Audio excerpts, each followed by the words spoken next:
What's happening, everyone, and welcome to another episode of Unparalleled Sports Talk with yours, Kwame Fisher Jones. As always, I am him.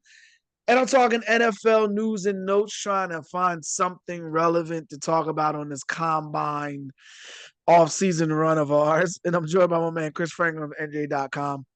I got to tell you, this is probably, if you're a football fan, this is like slow death for you this time of year.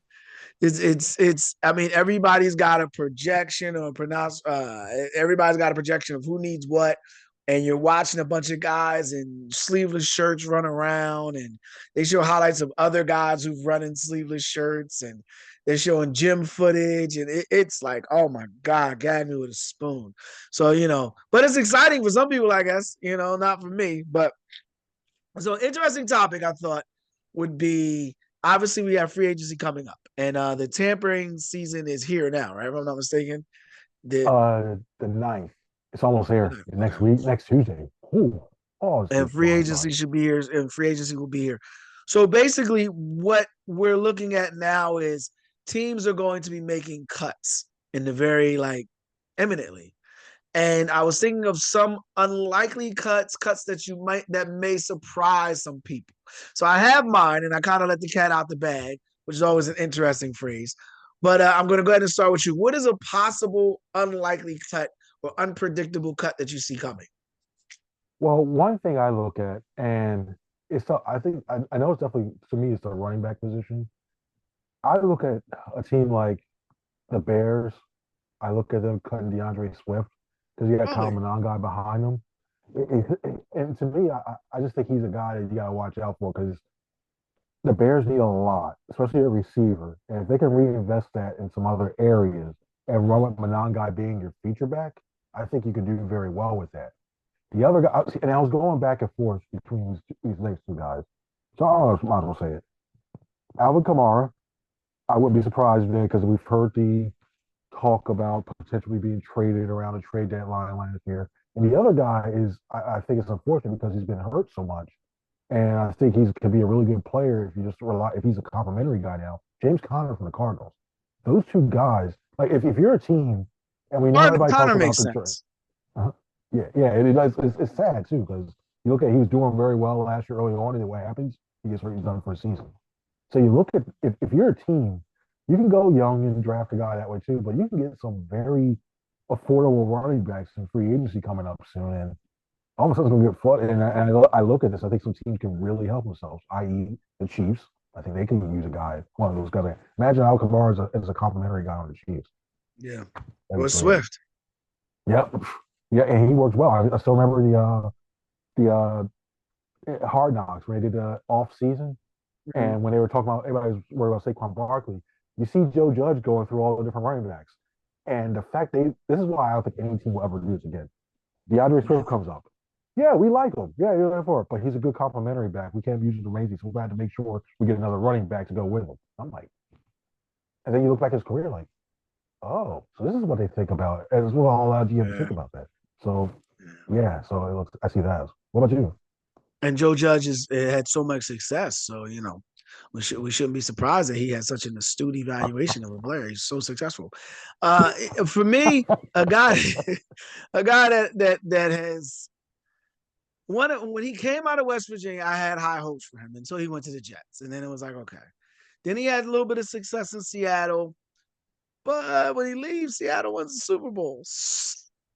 So you're kind of looking at this dude like, I thought he had a good run in Seattle, but maybe he was the albatross that was holding him back. It's Geno Smith for the Las Vegas Raiders. Some people would say that it's not a surprise cut, but I think it is because he's only going to hit 26.5 against the cap, which isn't astronomically high, but they've got the first pick in the draft. They're probably going to go quarterback unless you plan on just saying, look, we're going to just stink next year. And contrary to popular belief, we've had some aberrations. When you start a rookie quarterback, you're going to stink. You're going to be a bad football team. Like, you're going to have some good moments, but you're going to be, I mean, Ben Roethlisberger was a long time ago, people. So it's, and even he didn't start the season. He didn't start the season as QB1. Ah, No, no, somebody he got got hurt. hurt. Yep, he came in like yeah. during Yeah, that I run they remember were in. Alan Faneca saying about how he was like, the season's going in the toilet. We're starting a rookie quarterback. No, I'm not happy. 15-1. Anyway, I take you there to bring it in. So Geno Smith to me looks like he's going to be a guy that's going to be the odd man out, following the bad offensive coordinator that is Chip Kelly. I really think that's going to be one. We heard that Lattimore is getting moved. Another one that I think is the right tackle for the Chiefs. I'm surprised that they already did it. They're going to release him. Yep, they're going to Yeah, so release I him. was surprised when I heard that there were rumors about it, but it makes sense because of the cap hit. And the Chiefs have some woes on the offensive line, and they probably got their eyes fixated on somebody in free agency. But yeah, Geno Smith is the one that's going to surprise me. And on the surface, people say, well, it makes sense because they got the first pick in the draft, but it doesn't because you don't want your quarterback to get his brains beat up out of him, and be gun shy for the season. That doesn't really work out. If you have any questions, there's a guy out in Indianapolis that can answer them for you, that can tell you the benefits of not having a guy start his first year in the NFL. So but that's the one that goes to me. Is it? I like Swift. My question for you, if you're a Bears fan, because you come with a lot of Bears news. If you cut Swift and you decide to go younger at running back, where's your veteran leadership going to come from if you're Chicago? I think that's where you look at the wide receiver, and this may sound crazy, and he has a very big affinity to Tampa Bay, but Mike Evans is a guy that I think would fit very well with him. If he Wow. That would make sense because Wow. he wants to go. He's at that part where he wants to go for a Super Bowl because Wow. he's gotten close. He fits at that offense as he hates to say it, Ben Johnson with Mike Evans in that offense to go with the run game, the play action pass, and everything else. That's a veteran you can bring in right now. He can almost act like that Keenan Allen type role, but I think he's got still got a lot. You know, he said he's close to retire. I think he's still got a couple years of good football left in him. You add him to that offense, I think you got a lot there, and I'd really like to see that happen because I think they're going to be a really explosive and be a lot of fun and still miss a beat. And to me, that's a team, especially with the Packers losing Jeff Hafley. The Lions, I think, can have a bounce back year. I still have some questions, even though they got rid of David Montgomery and now they get Jameer Gibbs getting more touches possibly. And then you just look at the Vikings are just nah. So the Bears are a team that I think you can sustain this run they're going and get Mike Evans. You may have the possibility at least of you have I think they're definitely a divisional round team, maybe with the possibility of a conference championship if you add them. I'm trying to find. All right, what I'm looking up right now, the Bucks lost their offensive coordinator. The guy that had a lot of success with Baker Mayfield, but they just brought him back, if I'm not mistaken. See, I know Grizzard is up with the Eagles now. I forget the name. About it. I can look it up. I'm blanking right now. Okay, yeah. I thought he came back. So you saying them Mike Evans possibly leaving and going to Chicago is news. Mike Evans is in his 13th year. He's been up there for a while. Yeah, he's wow. That would be a surprise in the off season. And you give Caleb a go-to receiver. I mean, and a guy Strange like, okay, this is just follow me here because a lot of people are going to say I'm bugging. The Eagles struggled a few years ago, about 3 years ago, right before the season before they won the Super Bowl. They struggled. They added a guy during the season, all right, by the name of Julio Jones. Now, it didn't show much during the season, but that next year, Jalen Hurts was a better quarterback. That next year, AJ Brown was a slightly better wide receiver. That next year, the point I'm trying to say is when you bring in that caliber of player, even if it's not a put your arm around you type situation, guys are watching because they know he's him and they want to be him, so they got to watch him. Does that make, let me clarify that. Guys that are high level players, guys that are the best at their position, guys that demand a lot, are always watching the great ones. They're always watching guys like Julio Jones. They're always watching guys like Mike Evans because they want what they have. So what's the edge that they have? What makes him so great? So when you bring a guy like that into the locker room, Yeah, Ben Johnson. I know you like Ben. But when you tie him up to Caleb and you get Caleb an opportunity to have a Hall of Fame wide receiver and a Hall of Fame preparer, a Hall of Fame a guy that has Hall of Fame accountability. That Caleb years later, I say this all the time. Sterling Sharp should have gave Brett Favre's Hall of Fame introduction, if I'm being honest with you, because he made Brett the quarterback he was. Because when Brett first started just throwing the ball up, he was just throwing it up to Sterling Sharp, and then Sterling got hurt and he had to retire. But by then, Brett had already developed his confidence. He had already continuity as quarterback. He already became the gunslinger, if you will. So I know it was a long diatribe, but yeah, as a football fan, I would love to see it. I don't think it's going to happen, but I would love to see it. Floor is yours. And that's what I think. Like, because the way I think is because the Buccaneers they have Chris Godwin, you got Tez Johnson, and Mika Ibuka. Now, if you take Evans away, you have those three wide receivers. That's really good as it stands right now. Yeah. So they don't want to give up too much. And they think their team needs an edge rusher, so they're going to probably throw a lot of money out to try to get an edge rusher in because Son Reddick's probably not coming back. So now, and the reason I like the Bears is you add Evans, you have Roma Dunze, who can really learn from him. Big body receiver on the opposite side of the field. Yeah, for that, Cole Kmet in the middle, Monangai running the ball. It's eerily similar to like the Lions did so successfully. So that's why I'm like, I like that. And the other thing is, I'm looking at it's funny, and I like the way you said about Geno Smith. Get back to that real quick. I I've seen it, I've read it, I reached out to a couple of my own people as well too, and they confirmed it. The fact that a lot of people thought that Chip Kelly held it back, that Yeah. offense held it back so much so with the one, two, three things, same almost ideologies. The fact that Chip Kelly, I remember reading this. This isn't me. This was somebody else. Chip Kelly would call on plays at sometimes that weren't even in his playbook. That he's back from Oregon because he was running basically what Pete Carroll wanted to run it too. So that was just, and it makes it even funnier. Even though that the report card that came out with the NFLPA that nobody was supposed to see, but miraculously got leaked. Wink, wink, nudge, nudge. Yeah, there were. Everybody talks about Philadelphia Ken Patullo. There was one coach that got an F as the offensive coordinator. One F, offensive coordinator, Chip Kelly. Listen, man, we can put all the rundown, everything aside. I can talk about Chip Kelly right now. You will always loathe that man. I will always despise that man because it wasn't so much Chip's refusal. Like Jason Campbell was the first, soon popped in my head when you said he held Geno Smith back. Jason Campbell had something like 5 offensive coordinators in 5 years for the Washington Redskins at that time. And Jason Campbell was a guy that came out of Auburn, had a lot of success. People thought would have a good year. He led the Redskins, I want to say, to the playoffs, but they could never seem to get it right. Nobody boo-hooed for him not having, continuity. And then you see what Jalen's done with the lack of continuity on his end. So Geno Smith doesn't get a pass then, but none of them had to deal with that foolishness. And the thing about Chip Kelly is the the only thing worse than mediocre talent is no talent believing they have mediocre talent. Like the guy that thinks he's better than what he actually is when he's not good at all is impossible to deal with. And the way I'll never forget, as long as I live, him, we're from Philadelphia. That's what we do. We fight. Nah, homeboy, you're not from Philadelphia.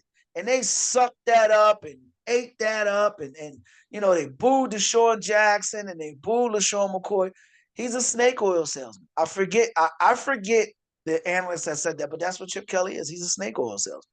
And he's always been that way. He'll always be that way. He'll never be able to adapt to players. He'll never be able to get players. And I don't like to use the word never, but he'll never be a guy that maximizes talent. Even at Oregon, with all the talent they had, with all that foolishness they had going on, national titles. And who did he lose to? Cam Newton, who won Super Bowl, and we see what Cam Newton is like when we watch ESPN in his podcast. That's the guy that beat you. We saw what happened in the Super Bowl when I'm good on that. That's the guy that beat. So yeah, I could go on and on and on about Chip Kelly. I'm not surprised he got F. I'm surprised they graded him at all. They should have said not worth a grade. You know what I mean? NWG, not worth grade. He's lucky because they So did. floor is yours. He's lucky because the scale goes all the way down to F minus.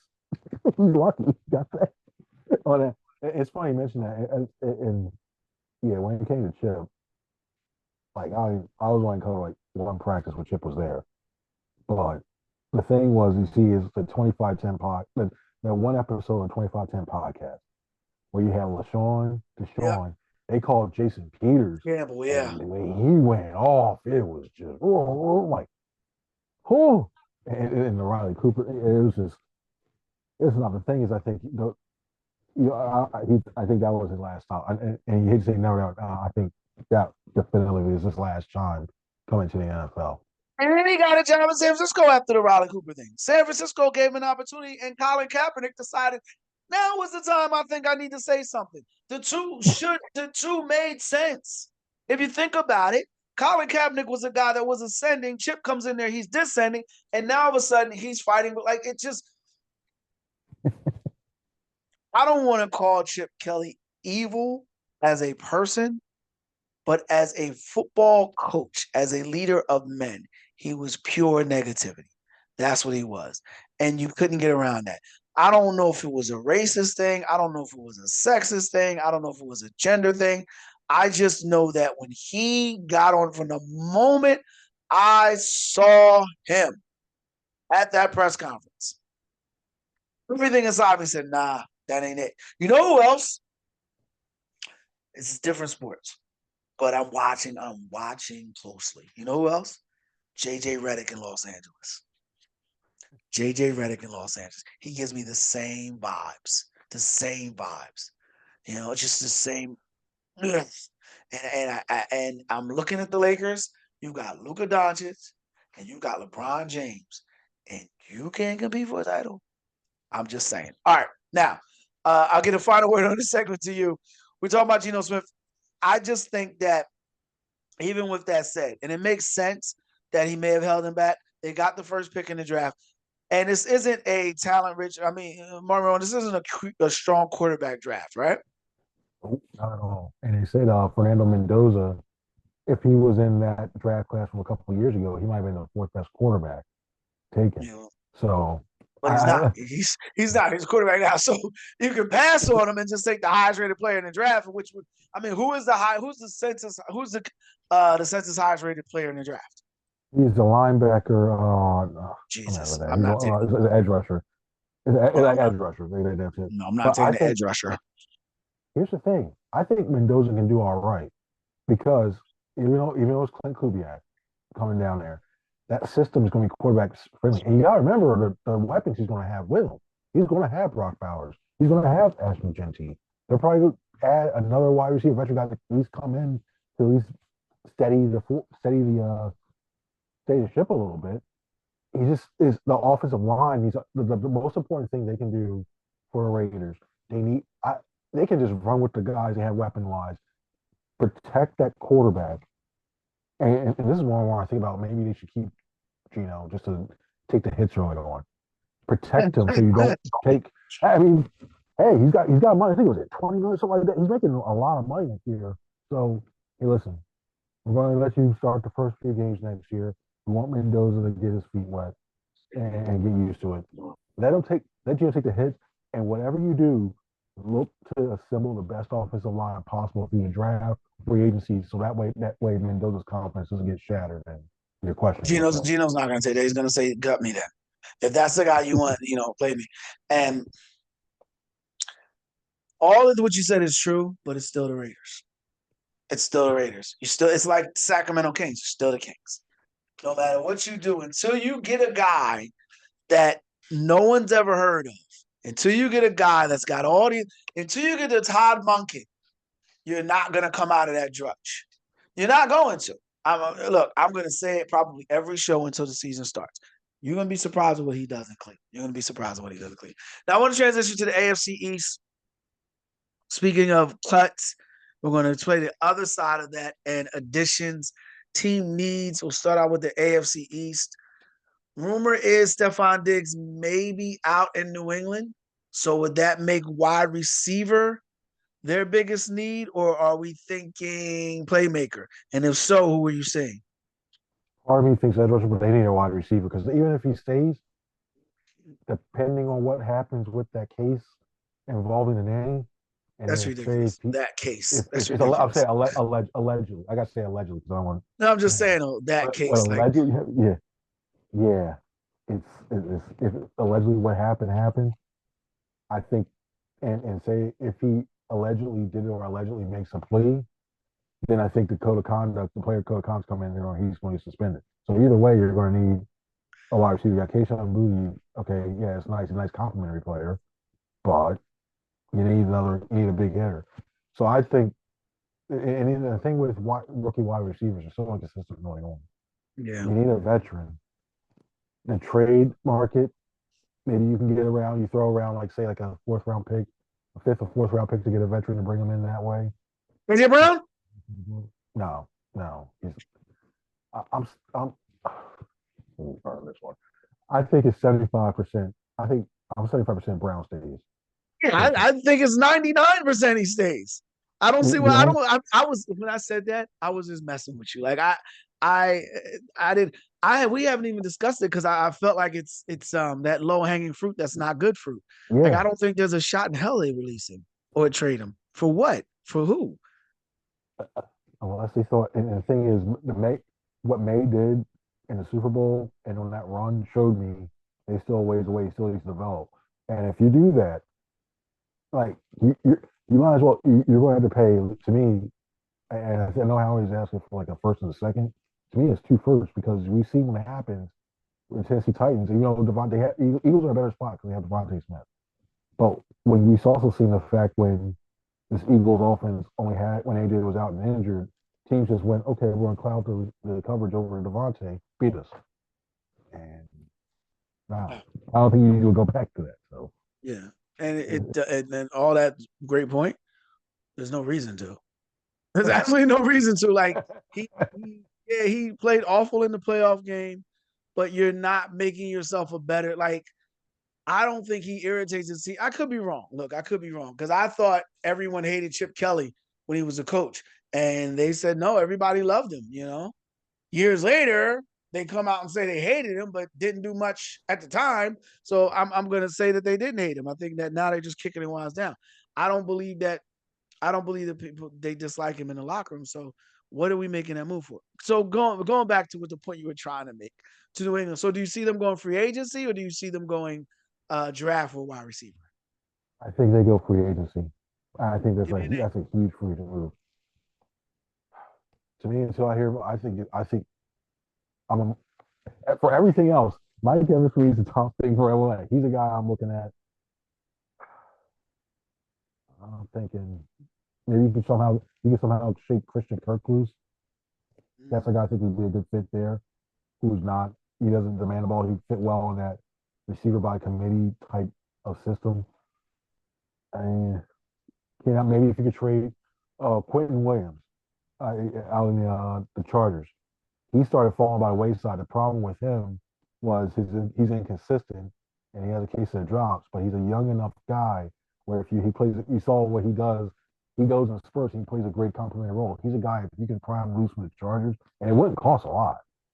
Maybe if you go for a seventh or sixth round pick in the trade market, you might be able to get him that cheap and maybe add him on that one too. Maybe the biggest one I'd probably think of you'd have to pay a king's ransom if you couldn't get well, I don't know. I'm saying that one too. Chris Olave, because the Saints are still a ways away. I know Tyler Shuck, that's their only best weapon. If you go wow in whatever package you would run to try to get AJ Brown for, he'll definitely be cheaper. If you just offer something that's the Saints who have a multitude of needs, go after him. And now all of a sudden you got a bona fide number one receiver. You can do a lot of things. Has a big play potential. Go for him. I don't think New Orleans makes that deal because I think New Orleans looks at the NFC South division that can be had. I think every team in the NFC house, and every team in the NFC South watched the Atlanta Falcons hire Stefanski as their head coach and said, "Oh, we got a chance. We got a chance now." it just got interesting. So I, where's the lie? Where's the lie? He didn't have talent in Cleveland. Like, I mean, so yeah, I look at that. Now I want to transition to the Jets because I feel like it's a quick, easy banger. I say everything. They need everything. They've got 2 first-round picks. They traded arguably their best players. They got 2 first-round picks this year, 3 next year. Don't matter. They could have every pick in the first round. They would screw up every pick in the first round. They could have every pick for the next 5 years in the first round. They would still come out and be the worst team in the NFL for the next 5 years. So to me, having 2 first-round picks doesn't matter. The fact that they traded their best players doesn't matter. I wonder what their plans are going to be when they realize Justin Fields ain't it. Oh, he's done. Fields ain't the guy. He's gone. So The you guy, think he's like, not coming back? I think he's not going to be the starting quarterback for sure. And I think they release him and cut him. And the next thing I think it is, that's the spot that Kyler Murray. I think they go for him on the cheap. Ooh. I think that's where Kyler Murray ends up. And because here's the way they can hedge it. They thread the needle.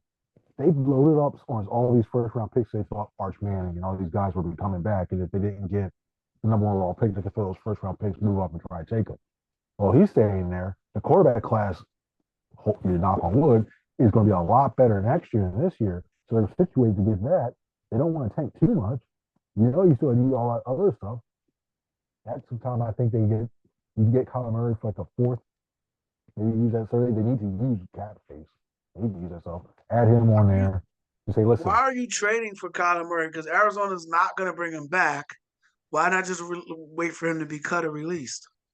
Because is that so? He's going to go to New York, and it's almost like they almost have to be like terrorists and kidnappers. We need a quarterback. You come here, but I don't want to go to New York. Well, we want hostages, not football players. That's what it blink is. Blink twice if you want to throw a touchdown. That's a great point. The scary thing is they have decent. Well, Brees Hall, we mentioned the hostage thing. Brees Hall's going to get tagged, so you got him back on no matter what. You signed Garrett Wilson to that large deal, and you got John Mechie too, and you got what's the name? Wide receiver. Like, all right, cool. They have pieces there. Their offensive line just needs a little shore up here and there. They could be entertaining, but since they trade away a lot of those defensive defenders they have, they're going to be in shootouts all the time. So maybe that's where you go that, and at least try to draw eyes that way. Crazy. All right, now we look at the Miami Dolphins. Obviously, Tua Tagovailoa is the big talk that everyone's fixated on. He'll be gone. I don't know how, I don't know when, but he'll be gone. Quarterback is the major issue in Miami, but I think also quickly, who's the coach of the Miami Dolphins?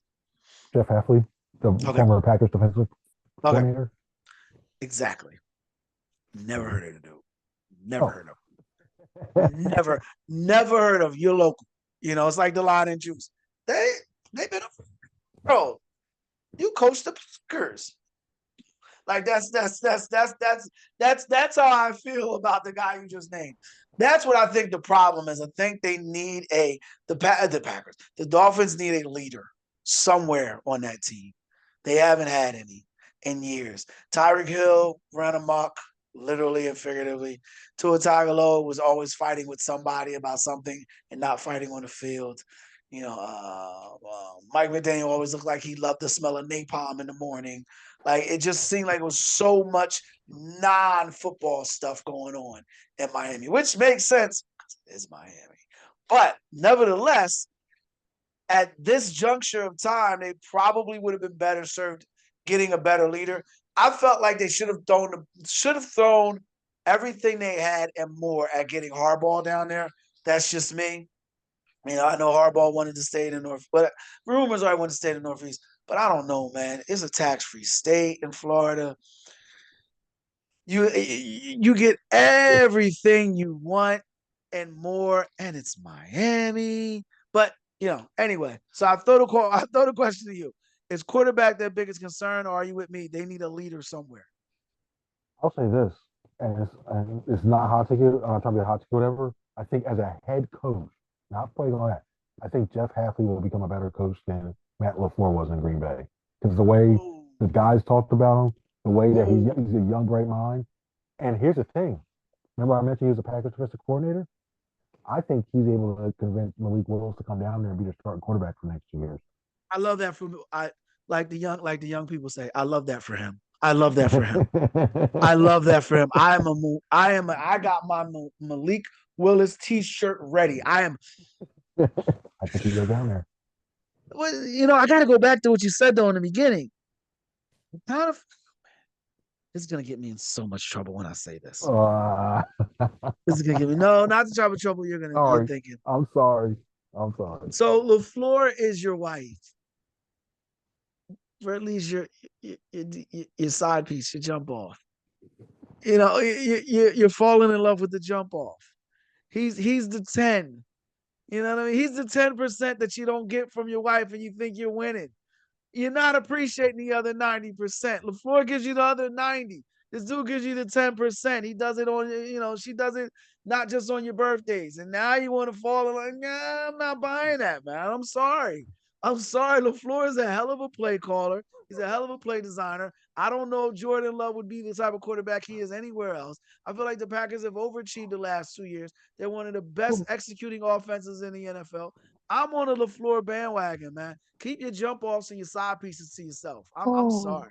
I'm sorry. Yeah, I know oh it's my a bad goodness. analogy. Hopefully she doesn't watch this episode. But the point is, like, it's just I'm passing on that, man. I'm passing on that. Floor is yours. Now, see, the thing is, anytime you can make, and I go back to this, that's how I know he's a good coach. Anytime you can make Boston College look good, Boston College of all schools, you make them look good.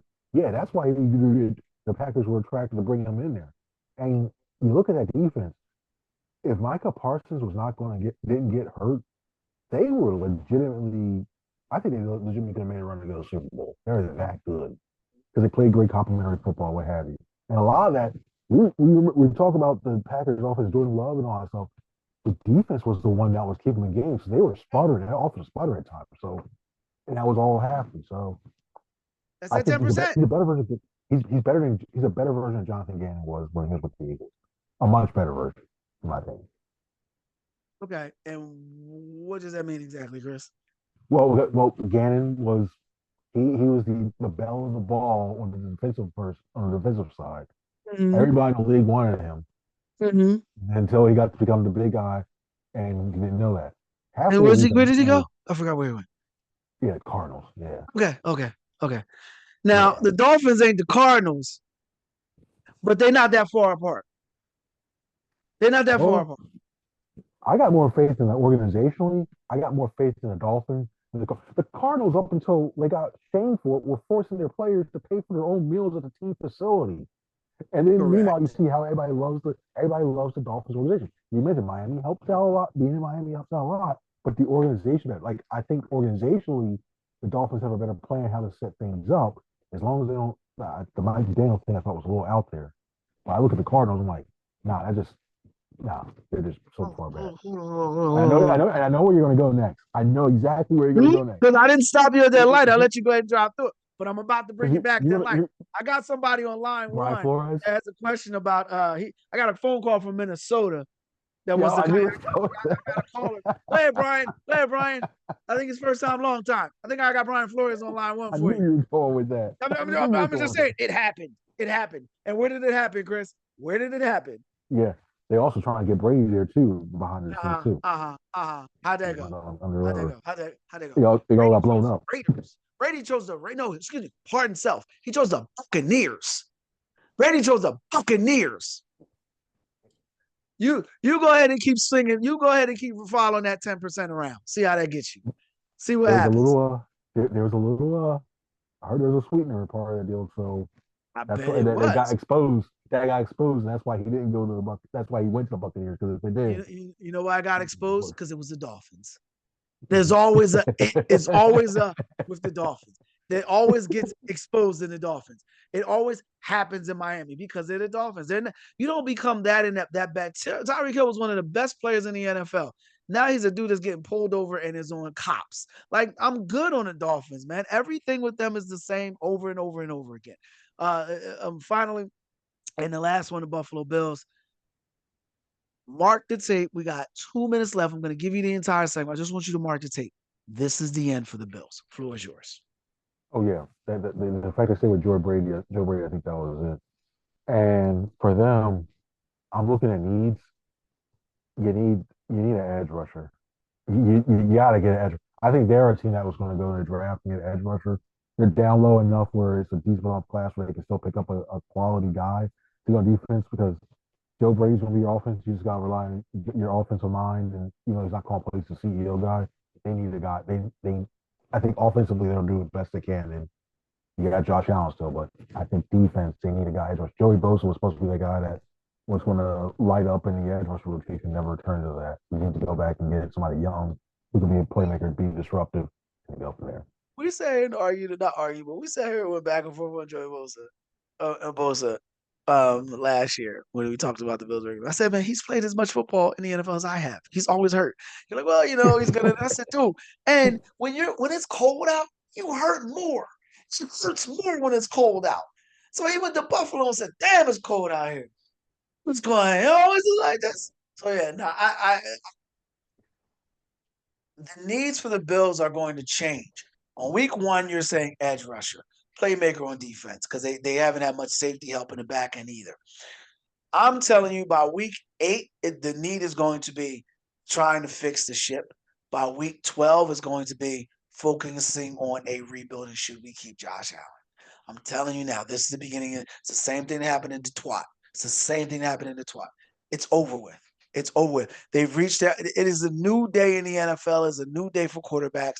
And if you're not Patrick Mahomes and if you're not Jalen Hurts, if you are Lamar Jackson, Josh Allen, Tua Tagovailoa, I'm not saying Tua. Let me take that. If you're Lamar Jackson and Josh Allen, your time is past. It's over with. I'm serious. Speaking of over, that's it for this episode of Unparalleled Sports Talk. If you like the podcast, make sure you share, comment, subscribe, whatever your podcast platform allows you to do. Here's Chris Franklin of NJ.com. I'm Kwame Fisher Jones. Until next week, we appreciate your time here. You be easy.